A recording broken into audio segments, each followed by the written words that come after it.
Matius pasal 16. Orang Farisi dan Saduki meminta tanda. Kemudian datanglah orang-orang Farisi dan Saduki hendak mencobai Yesus. Mereka meminta supaya ia memperlihatkan suatu tanda dari surga kepada mereka. Tetapi jawab Yesus, "Pada petang hari karena langit merah, kamu berkata, hari akan cerah. Dan pada pagi hari, karena langit merah dan redup, kamu berkata, hari buruk. Rupa langit kamu tahu membedakannya, tetapi tanda-tanda zaman tidak.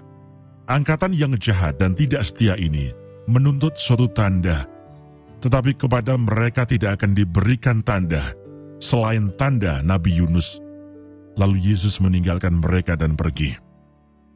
Tentang ragi orang Farisi dan Saduki. Pada waktu murid-murid Yesus menyeberang danau, mereka lupa membawa roti.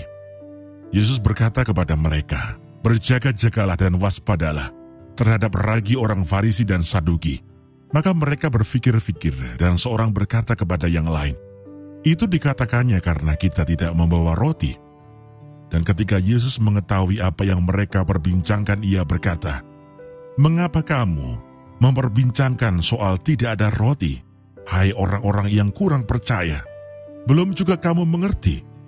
Tidak kamu ingat lagi akan 5 roti untuk 5.000 orang itu, dan berapa bakul roti kamu kumpulkan kemudian? Ataupun akan 7 roti untuk 4.000 orang itu, dan berapa bakul kamu kumpulkan kemudian? Bagaimana mungkin kamu tidak mengerti bahwa bukan roti yang kumaksudkan? Aku berkata kepadamu, waspadalah terhadap ragi orang Farisi dan Saduki." Ketika itu barulah mereka mengerti bahwa bukan maksudnya supaya mereka waspada terhadap ragi roti, melainkan terhadap ajaran orang Farisi dan Saduki. Pengakuan Petrus. Setelah Yesus tiba di daerah Kaisarea Filipi, ia bertanya kepada murid-muridnya, "Kata orang, siapakah anak manusia itu?" Jawab mereka, "Ada yang mengatakan Yohanes Pembaptis, ada juga yang mengatakan Elia, dan ada pula yang mengatakan Yeremia, atau salah seorang dari para nabi." Lalu Yesus bertanya kepada mereka, "Tetapi apa katamu, siapakah aku ini?" Maka jawab Simon Petrus, "Engkau adalah Mesias, anak Allah yang hidup." Kata Yesus kepadanya, "Berbahagialah engkau Simon bin Yunus, sebab bukan manusia yang menyatakan itu kepadamu, melainkan Bapa-Ku yang di surga.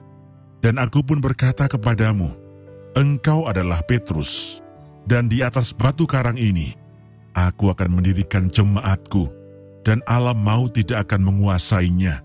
Kepadamu akan kuberikan kunci kerajaan surga. Apa yang kau ikat di dunia ini, akan terikat di surga, dan apa yang kau lepaskan di dunia ini, akan terlepas di surga." Lalu Yesus melarang murid-muridnya supaya jangan memberitahukan kepada siapapun bahwa ia Mesias. Pemberitahuan pertama tentang penderitaan Yesus dan syarat-syarat mengikut Dia. Sejak waktu itu Yesus mulai menyatakan kepada murid-muridnya bahwa ia harus pergi ke Yerusalem dan menanggung banyak penderitaan dari pihak tua-tua, imam-imam kepala, dan ahli-ahli Taurat, lalu dibunuh dan dibangkitkan pada hari ketiga. Tetapi Petrus menarik Yesus ke samping dan menegur dia, katanya, "Tuhan, kiranya Allah menjauhkan hal itu. Hal itu sekali-kali takkan menimpa engkau." Maka Yesus berpaling dan berkata kepada Petrus, "Enyahlah iblis, engkau suatu batu sandungan bagiku, sebab engkau bukan memikirkan apa yang dipikirkan Allah, melainkan apa yang dipikirkan manusia." Lalu Yesus berkata kepada murid-muridnya, "Setiap orang yang mau mengikut aku, ia harus menyangkal dirinya, memikul salibnya, dan mengikut aku. Karena barang siapa mau menyelamatkan nyawanya, ia akan kehilangan nyawanya. Tetapi barang siapa kehilangan nyawanya karena aku, ia akan memperolehnya. Apa gunanya seorang memperoleh seluruh dunia, tetapi kehilangan nyawanya? Dan apakah yang dapat diberikannya sebagai ganti nyawanya? Sebab anak manusia akan datang dalam kemuliaan Bapanya, diiringi malaikat-malaikatnya. Pada waktu itu, Ia akan membalas setiap orang menurut perbuatannya. Aku berkata kepadamu, sesungguhnya di antara orang yang hadir di sini, ada yang tidak akan mati sebelum mereka melihat Anak Manusia datang sebagai Raja dalam kerajaannya."